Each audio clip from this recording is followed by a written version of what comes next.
चमकपुर गांव में गोपाल नाम का एक लड़का रहता था।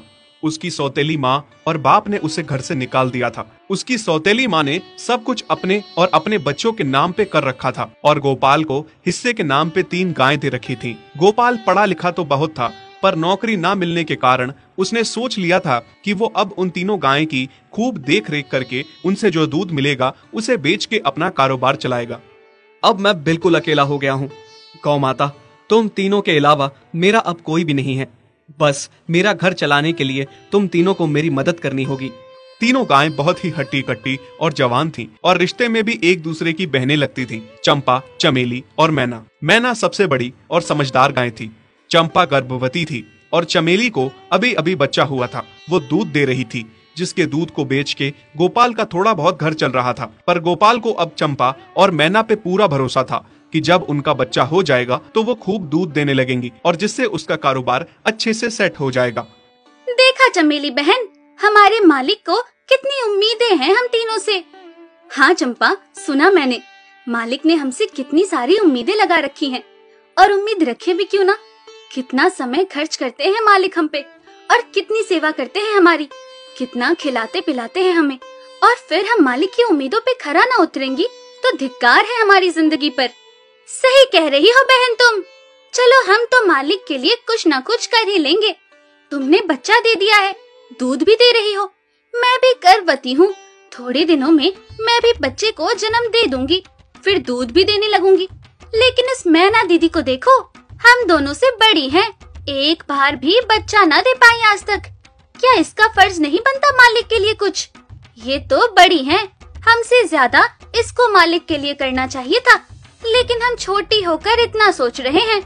तुम दोनों ऐसा क्यों कह रही हो? क्या गलत कह रहे हैं हम? सही तो कह रहे हैं। कितने सालों से बांझ पड़ी हो तुम। ऐसा कैसे कह सकती हो तुम? बच्चा देना ना देना मेरे हाथ में थोड़े ना है। मैं भी तो माँ बनना चाहती हूँ ना।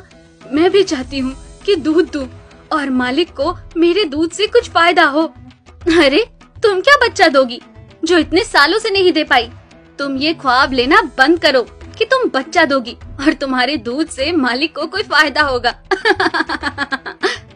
दोनों छोटी बहनें बड़ी बहन मैना की बेबसी का मजाक उड़ाती हैं और उस पे हंसती हैं। इस बात से मैना बहुत दुखी होती है और रोती है कि उसी की बहनें उसको दिलासा देने की बजाय उसे ताने मार रही हैं, उसका मजाक उड़ा रही हैं। फिर एक दिन गोपाल का पड़ोसी उससे कहता है, अरे गोपाल, तुम्हारी 2 गायें तो ठीक है, एक गाय का क्या है?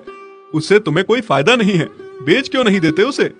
अरे नहीं नहीं भाई साहब, बेचना क्यों उसे? अभी बच्चा नहीं दे रही तो क्या पता कल वो बच्चा दे दे। कोई भी काम जल्दबाजी में नहीं करना चाहिए। अरे नहीं गोपाल, मेरे कहने का ये मतलब था कि तुम्हें अपना कारोबार जल्द खड़ा करने की जरूरत है, क्योंकि तुम्हारे घर वालों ने तुम्हारे साथ जो कुछ भी किया वो बहुत गलत था।